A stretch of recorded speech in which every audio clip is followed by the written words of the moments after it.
All right, Coach. Tough one against Iowa today. Yep. How do you think your team performed? I think we performed pretty good considering the conditions that we were facing. We were in Stillwater, less than 24 hours ago. I'm really proud of the way the team responded.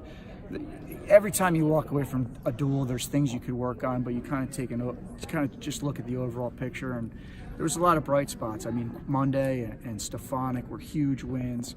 Even D'Angelo, he lost the match on a reversal in overtime, but that's a 3-ranked guy in the country.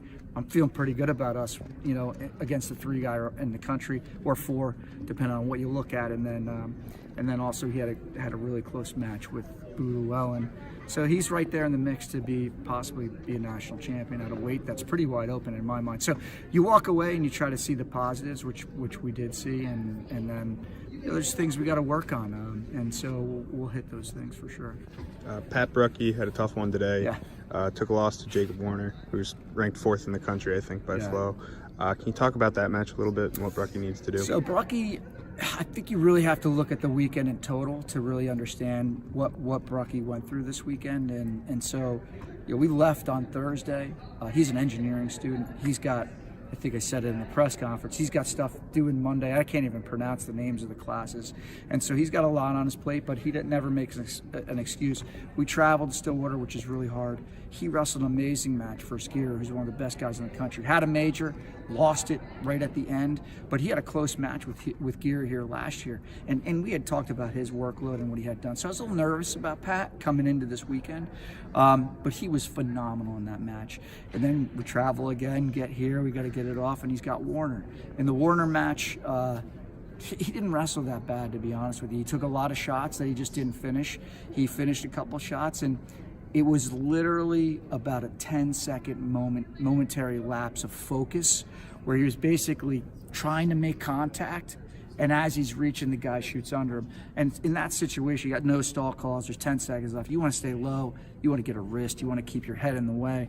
He just lost himself a little bit. And so I think there was a lot of emotional toll going into this weekend. So I'm proud of him. I'm so proud of him, just because I know what he's going through, and he fought hard. And he didn't get the win, but did he wrestle bad? No, he didn't wrestle. He lost focus for a few seconds. He was trying to bring the heat in that match. So Pat Bruckey's our leader. He's still a leader in loss, and so we feel good. I'm proud of how he handled himself this weekend.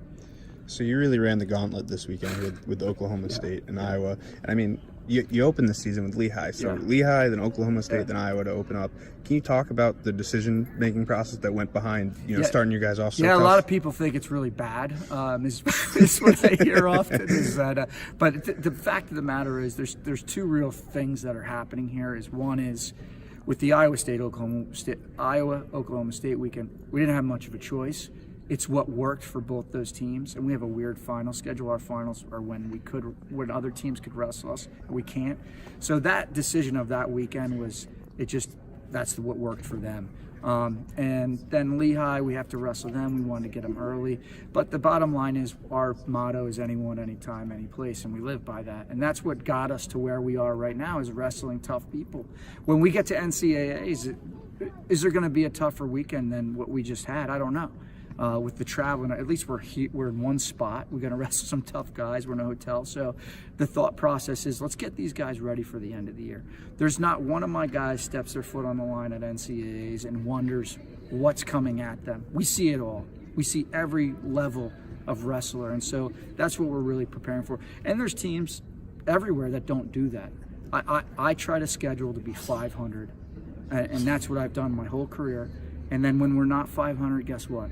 We're top 10 or top 5.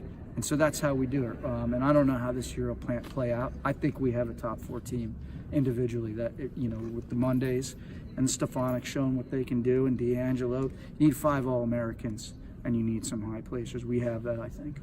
Can you talk a little bit about Pat Glory and just what a boost it is to have him start off the duel at man. Well, you should have seen him at Oklahoma State. I mean, it was like he got shot out of a cannon onto the mat. His pace was so high against Piccinini. We have talk a little bit about that. He's 0-3 against Piccinini. He kind of closed the gap on him and got turned at National. So he's shown that he could compete with him, and the match kind of goes his way a little bit. But the coolest thing, and I don't know if I said this downstairs, I don't know if everyone got it, but the coolest thing about that match is he's up in the third, okay? He can coast. 99% of people are going to coast in that situation. It was such a great model for our team, so that they can see what you're supposed to do. Then today we go out against Cashman, who's tough. Like everyone's like, Spencer's not here. I'm like, this guy's good too. And so he's got a really good guy. Maybe emotional letdown a little bit that Spencer's not here. We kind of knew he wouldn't be early on, but he does his job. He goes out there and he fires up the team, and he's got a lot of energy. And so that's what's great about him. A lot of teams don't want to start it that way because of that, because it's like, let's not get, they'll get a roll with that guy leading off. So he may be our best competitive leader of the team, where he sort of just doesn't need to say anything. He just goes out there and shows everyone how they should do it. Cool. All right. Anything else, Coach? No, just thanks for coming. Appreciate it. Thanks, man. Thanks.